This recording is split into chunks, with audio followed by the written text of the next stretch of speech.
Bismillahirrahmanirrahim. Alhamdulillahi Rabbil Alameen. Wassalatu wassalamu ala Rasulillah wa ala alihi wa sahbihi ajma'een. Amma ba'd. So this one is very important. Welcome back to the channel. My name is Abu Idris, and we're covering Hijrah tips and advice for those who are either making Hijrah, okay, and you're planning it, or you've already gone, but you are kind of doing a trial by fire. You're getting your feet wet. There's things you are now finding out. So one of the biggest things that you want to do, and there are a lot of things that are going to be important on this, but this one you really need to pay attention to. Um, a lot of people, when they want to leave, they say, I'm leaving, I'm never coming back, and so they cut all ties, they cut everything. They cut off the friends, they sell the house, they get rid of the car, they close all their accounts, everything having to do with their country, they kind of cut it off because they want to kind of start over. This may not be the wisest thing to do for you, because at some point you may have to come back to some things. So today I'm going to talk about your bank. Now, if you have a bank account, one of the things that you want to do, because you don't want to get stuck in a country where you need to access your money and you can't get to it. So go to your bank before you leave, maybe about a month or two, a couple of weeks before, it doesn't matter. And I would advise you not to do this over the phone. I would advise you to do it in person at the branch that you open the account. Talk to one of the representatives and let them know formally, okay, that you're going to be traveling quite a bit for the next few years or whatever, but you're going to be traveling for an extended period of time. It's the best way to put it. Okay, I have some business to conduct. I'm going to be traveling for an extended period of time. So, they'll ask you at this point, well, where will you be traveling? Well, I'll be using my card in Saudi Arabia. I might use it in London. I might use it in West Germany, like that. Because, and the reason why I say London and West Germany or Frankfurt is because these are places where you're going to stop, right? So if you're taking a plane, most of the time, London Heathrow is where you're going to have a layover, and then you're going to take your plane to your final destination, or you might end up in Frankfurt and you have to wait there, or you might end up in what is that place? I forgot the other place, but I know that Lufthansa airline stops there. KLM, wherever that country is, it's KLM Airlines and Lufthansa. They stop there. So you want to make sure that you let the bank know if charges start to come up, if you get charges coming up from these locations, that's me. I'm authorizing the charge. I'm authorizing the transaction, because if not, some banks, like the bank I had an automatic fraud alert system. So anything that looked out of the ordinary in comparison to your normal transactions, a fraud alert was issued right away, and they stop the card. They don't cancel it; they just stop it. It's suspended until they send you a text. And then from that text, you have to verify that you were the one that made the transaction, or they may send you an email for you to reply to. You may say, okay, well, fine. If they send a text, I just respond back to the text. The problem is you don't know when they sent the text, number one. Number two, when you're first landing, your internet might not be established yet. So you have no way of knowing if they sent that text. So now, as what happened to me, you go to the airport and you go to swipe the card. I had my bank card with me. I made one transaction in Canada, and then I made another transaction somewhere else, and that was it. And then the alarm got set off. So I didn't know. So I go to the ATM, I put my card in. I'm still in Canada at the time, uh, and the card got rejected. So I'm like, what's going on? I know I have money in the bank. Why does it tell me I can't complete the transaction? I do it again and again. So me and my wife, we walk around from ATM to ATM inside the mall. It's all the same. So I started looking on the back of the card, because there are banks on the back of the card, Cirrus and Maestro and MasterCard and like that. If those banks are on that card, on the back of your card, and the banks are also on the ATM, you can use that card. You'll still have to pay the fees that are associated with using a teller outside the network, an ATM outside the network, but you can still use it. Okay.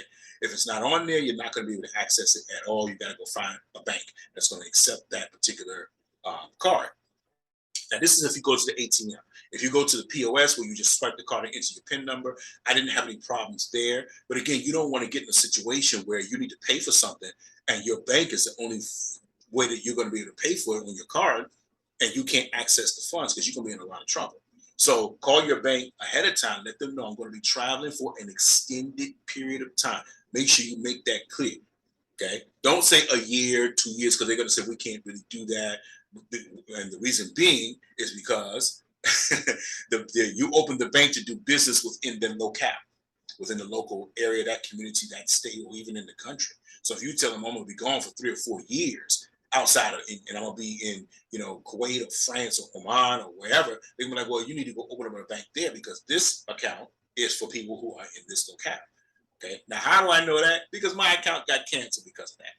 Okay. I have been out for a while. Okay. I have been out. I have been to. I have been to Canada. I have been to Tanzania for an extended period of time, and then I went to a couple of other places. I think Chicago. I opened my account in Georgia. Okay, little small bank in Georgia, but I was bouncing everywhere. I was going here and here and here and here and here, and just using my card, and making withdrawals on my card and like that. And I got back, and I went to try to access my account, and I couldn't get on my account. I'm like, what's going on? I thought I've been through this already. It's like a rerun of the same bad program. And what I found out later on is I got an email saying that my account, no, I had an email saying to contact the customer service manager or whatever. I called the bank, and they were like, yeah, we had to close your account. When we had to close my account, they closed my account. I'm like, why? They said, because we've been looking at your transactions over the last several months, and they've all been outside of Georgia. So, we're a small bank, we don't have, his reasoning was we don't have the resources to monitor that kind of activity outside of the local area, so, we had to close your account. So now my next step was, okay, well, where's my money? So it was like, yeah, we were gonna send the money to the address you had on file, but I had moved by then. So I had to get them to put a stop on that. It hadn't been mailed out just yet. Well, alhamdulillah. So I stopped them from there, and then I sent them the address to where I'm going to be staying, and they sent me the check maybe 2.5 weeks later. But then when I got the check, I was able to, and the only reason this worked, because you're going to have this problem, might have this problem. The only reason I was able to take that check and actually cash it is because I found a bank in Canada that I could open my account in. And because it's America and Canada and the same kind of banking system, I was able to deposit that check. But I had to wait a month for that check to clear. A month. Okay. You're probably not going to find a bank that's going to honor a check from another country. You understand what I'm saying? So you're in Saudi Arabia, you're trying to get your Bank of America account. You got a check from Bank of America with your closing balance. You want to deposit that as you open up an account. They may not honor it. So you got to find a way to liquidate that check. Because other than that, it's just a piece of paper. It's just a piece of paper. It's no good. You might have to send that back and say, hey, cash, I'm going to endorse this to you, mom, dad, sister, cousin, whoever, and then just send the money to Western Union. But to keep yourself from going through that until you open your account in the country that you're in, okay? Let your bank know I'm going to be traveling outside the country for an extended period of time. If you see charges in this place and this place and this place and this place, this is me. I'm authorizing them from there. They may make you sign a piece of paper, or they just may make a note in the computer because it's your account. You're the account owner. During that time,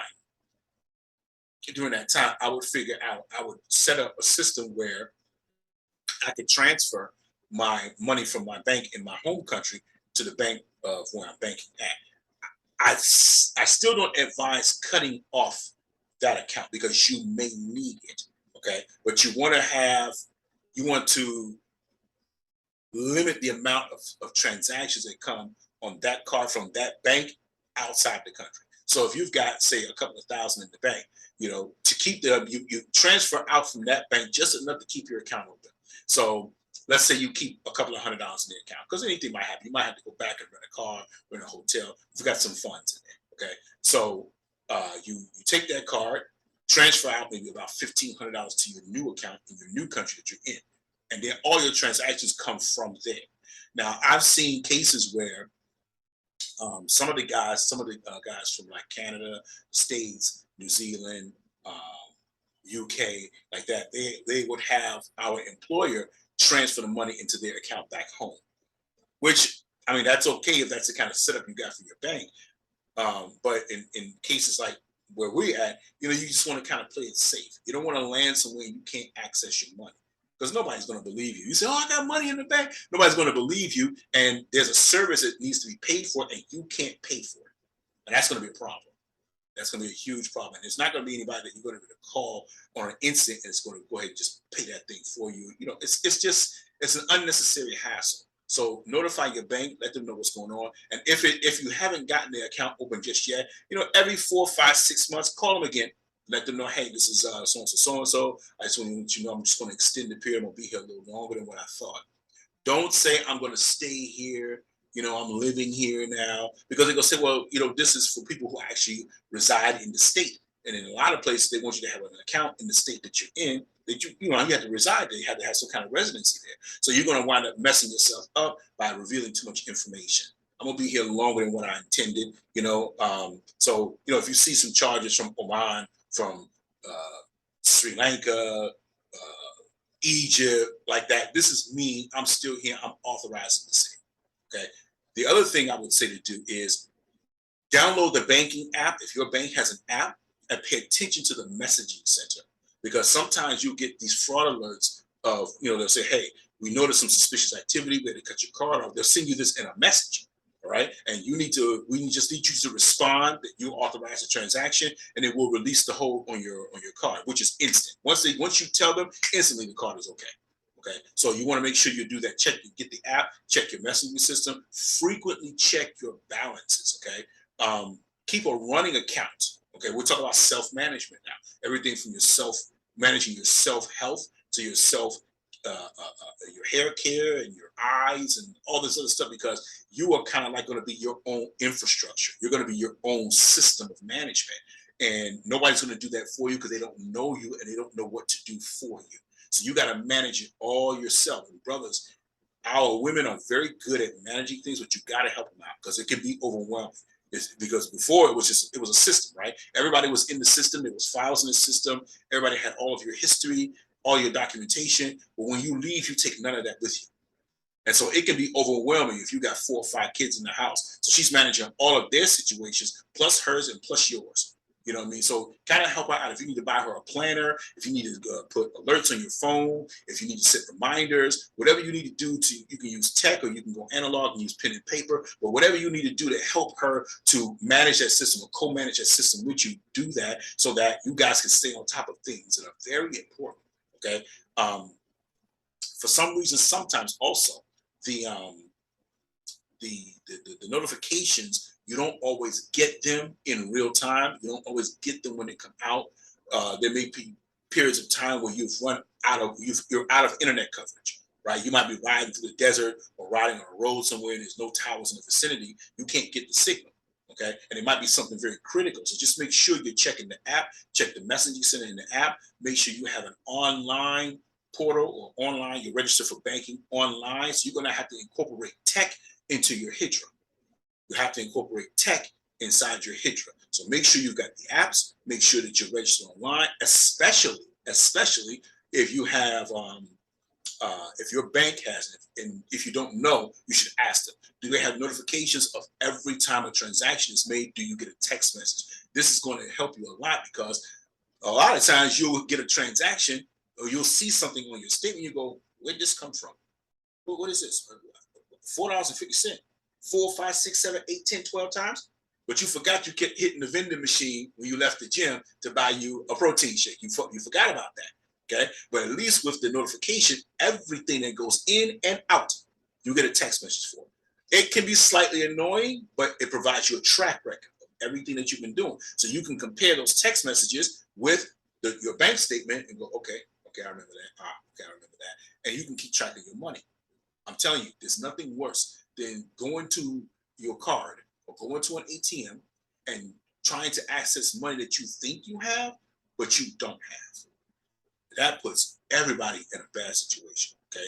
And lastly, be very careful how you conduct your business with hotels, because a lot of times hotels will put an extra amount of a hold on your account to make sure that you actually have the funds to secure the funds. This is a common practice. There's nothing cutthroaty about it. There's nothing sneaky about it. If you charged $150, they'll put a $200 hold, right? That means that's $50 in excess that you don't have access to right now.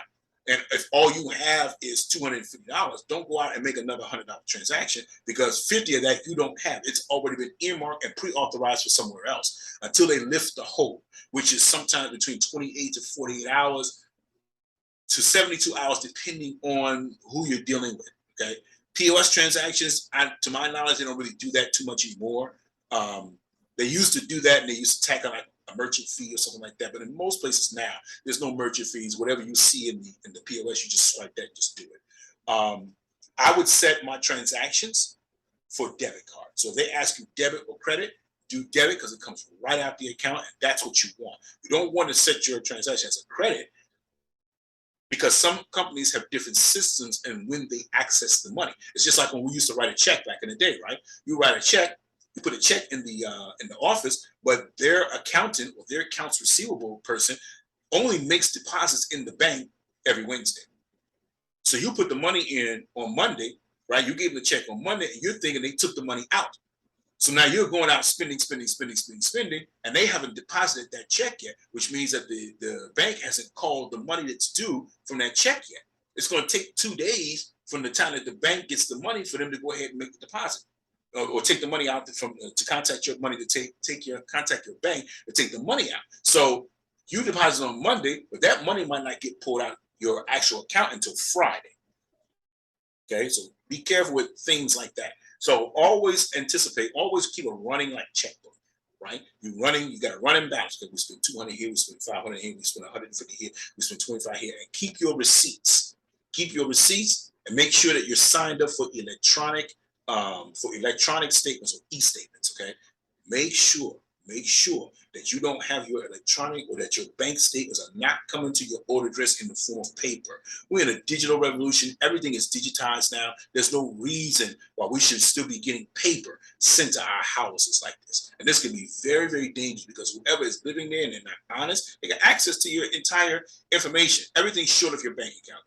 Most banks don't put your bank account on your banking statement, but everything else is there.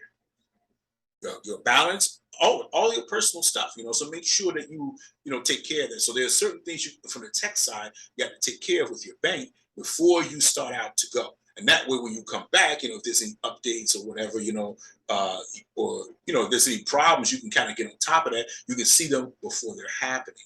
But maintain yourself 2 bank accounts. Keep that one bank account in your country open just enough to kind of maintain some kind of activity. Okay, so if there's money going into the account, or you make a transfer or something like that, that's perfectly okay.